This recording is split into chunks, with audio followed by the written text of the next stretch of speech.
I'm quite shy, and when asked questions in public, I find it hard to articulate a good answer, but will come up with a strong response hours or days later. Any advice? Yeah, I have some advice.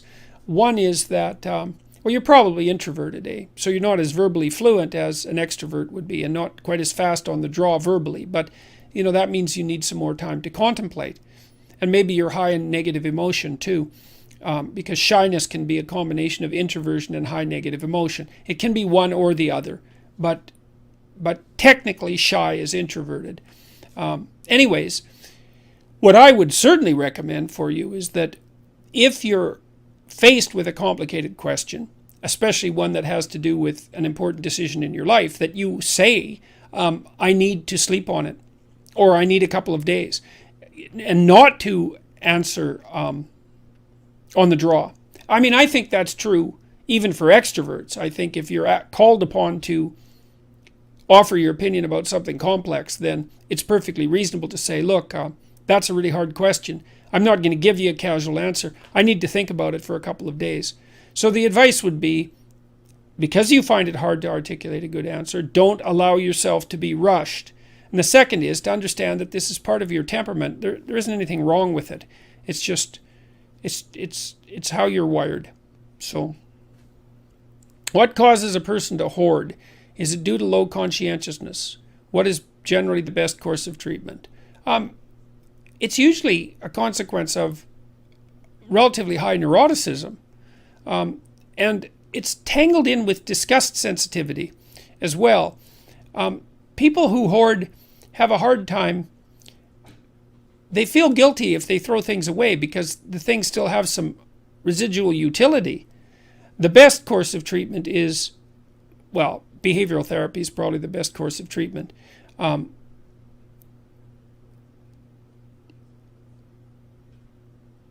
to plan what needs to be thrown away. And to work with a person that can help you make the hard decisions that need to be made if you're hoarding. All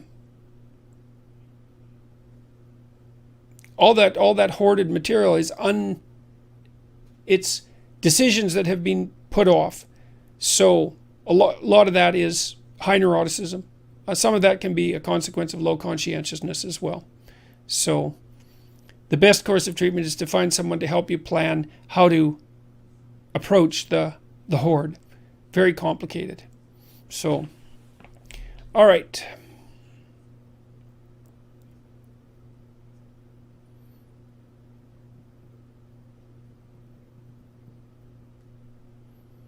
Which Hogwarts house would you be in?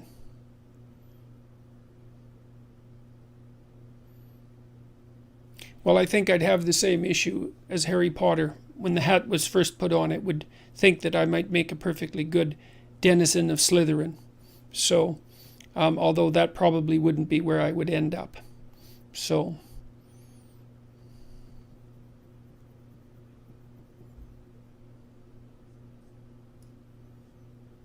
what is your take on an astrological basis for significant dates in religious stories? Example, Christian religion is a parody on the worship of the sun.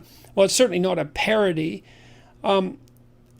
Religious systems, as they expand, tend to incorporate everything that's quasi-religious in the culture.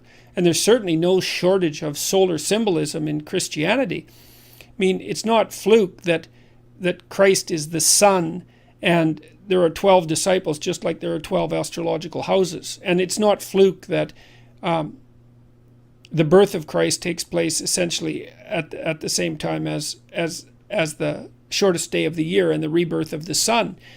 All of these things line up. Now, whether that's synchronicity or whether it's the attempt by the collective imagination of human beings to align everything under a single truth, that's a very difficult thing to say. Or maybe there's a single truth at work.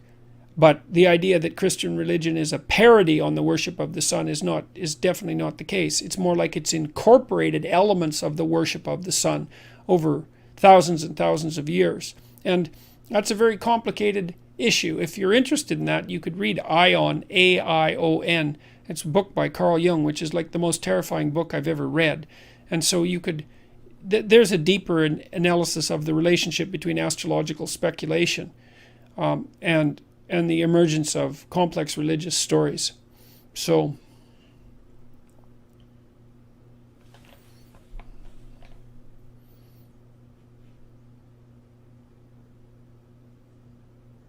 my brother, 29, is sick at home with burnout. He's a perfectionist, has anxiety, has trouble dealing with stress. How can I help him become stronger? Well, you could encourage him to go talk to a therapist. You could tell him to go find, you should probably make an appointment with 3 of them. Go talk to each one for an hour. And if he likes one of them and he finds one who listens, then he can go back a couple more times. But it isn't going to hurt him to go once at least to go talk. It's also possible that he needs someone to talk to him about medication. Antidepressants. If he's in real trouble, antidepressants are often very helpful to people. Not always, but often. And so that is a lot better. Taking an antidepressant beats the hell out of being sick at home with burnout and its attendant dangers, cognitive dangers, dangers of stress-induced illness, dangers of suicidal ideation, all that sort of thing. I would also recommend that he try the self-authoring program. If he's at home, he could write about his past. He could write about his present. He could write about his future. He can do a bad job. He can do it over days. I think that, we have evidence that the program is extremely helpful to people, and there's evidence from other researchers that such programs really help. So that would be something that he could do while he's sitting at home, and it's not going to hurt him. Going over some of the more complex material might make him feel slightly worse in the short term, but the long-term payoff is very, very high. So that's what I would recommend. Encourage him to go talk to somebody. He needs to make a plan. He needs to come to terms with what's happened to him. And he needs to make a plan. And he might need to talk to somebody for a long time to figure out what the hell's going on. And we also don't want to rule out, neither does he, the possibility that there's something physical wrong. Because there's increasing evidence that the depressive disorders, and that would include anxiety, are a consequence of such conditions as generalized inflammation. And that's really worth looking into. So I think a lot of the things that we think are psychological have a more pronounced physical basis. So